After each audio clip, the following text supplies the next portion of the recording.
Welcome back to Orange Hat Reviews, and today we are going to be discussing Rotten Tomatoes and Fandango. Rotten Tomatoes recently came out with a new feature.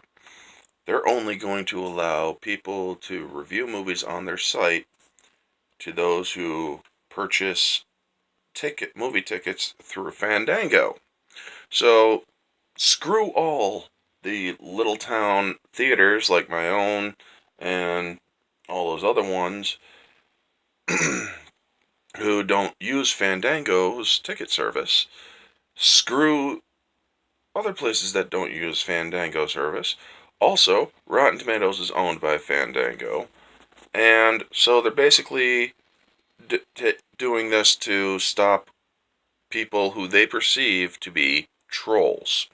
It says right here in this article by Screen Rant, Rotten Tomatoes is going to step further in battling online trolls by adding verified user audience scores to its site. Rotten Tomatoes, which is a review aggregator site, has been attempting to battle users who take advantage of the site's system to review bomb movies. That's the thing. They're still going on about review bombing. Ever since the Captain Marvel controversy, let me turn on a light here. Ever since the Captain Marvel controversy, they have gone out of their minds. They were claiming that people were review bombing the Captain Marvel movie before it even came out. It's like, we weren't review bombing it, we were only clicking the not interested button. And then they're like, well, people may have confused that with review. It's like, no. People can read, they understand stuff, man. You guys are just whining because Brie Larson said stupid shit and people took her to task for it. Before its release, female-led superhero Captain Marvel was bombarded with negative reviews. See, that's what I was saying. Online trolls slammed the film's page with hateful comments about both the film and its star, Brie Larson, who has been vocal about feminism and diversity in Hollywood. Yes, but her being vocal about feminism was also very sexist and racist. Rotten Tomatoes responded to the review bombing by removing its want to see option and percentage for each film until its release date, admitting that it believed this percentage was often confused with actual audience score percentage. Wrong. The site also removed comments from each movie's page until its release date.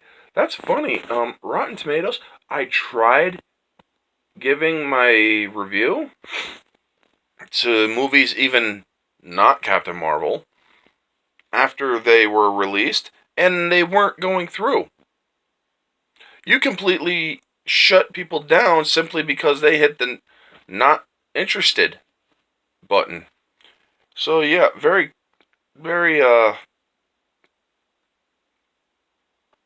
yeah, very underhanded. So yeah, basically, you gotta pay to play on Rotten Tomatoes.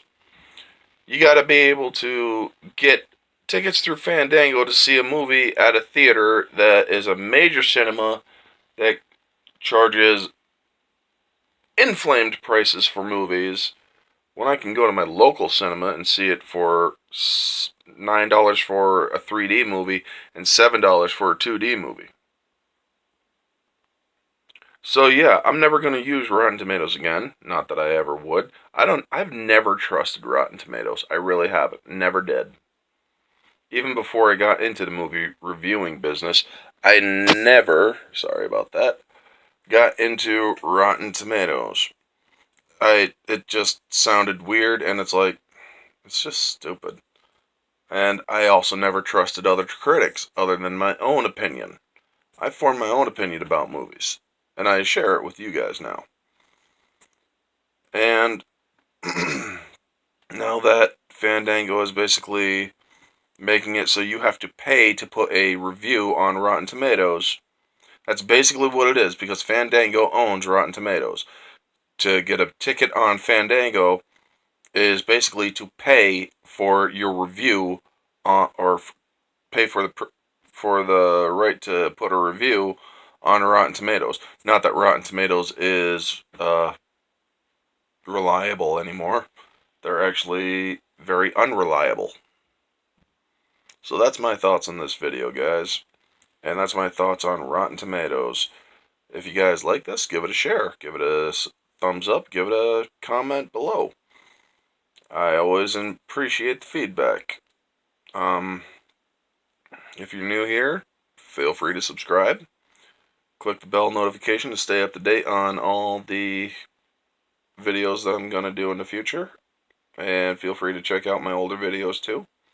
This has been Orange Hat Reviews, and you all have a good morning.